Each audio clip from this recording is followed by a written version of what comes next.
মোহাম্মদপুরের বাবর রোডের একটি ফ্ল্যাটে সেনাবাহিনী ও পুলিশের যৌথ অভিযান চালিয়ে বিপুল পরিমাণ দেশি বিদেশি মুদ্রা উদ্ধার করেছে।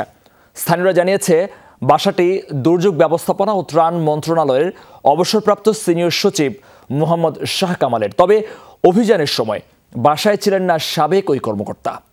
সিলন ফ্যামিলি ব্লেন্ডের কড়ালিকার আর সতেজ স্বাদের পারফেক্ট ব্লেন্ডে স্বপ্নেরা মিলুক টানা।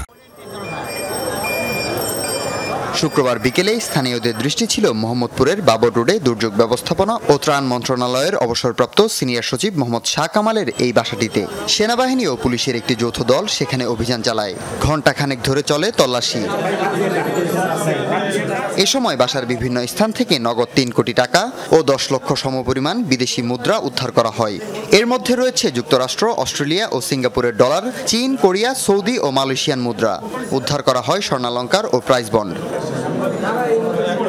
প্রত্যক্ষদর্শীরা জানান, বিকেলের কিছু আগে থেকে সাদা পোশাকে সেখানে অভিযান চলে। পরে তারা সেনাবাহিনী ও পুলিশকে খবর দেয়।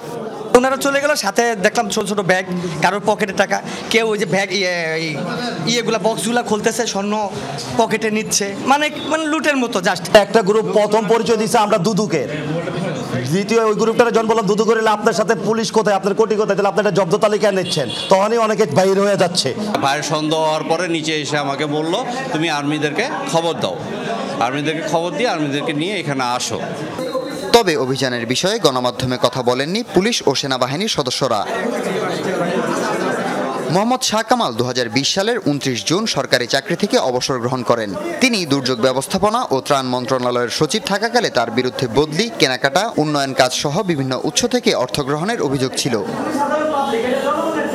হাসিবুল করিম, যমুনা নিউজ, ঢাকা।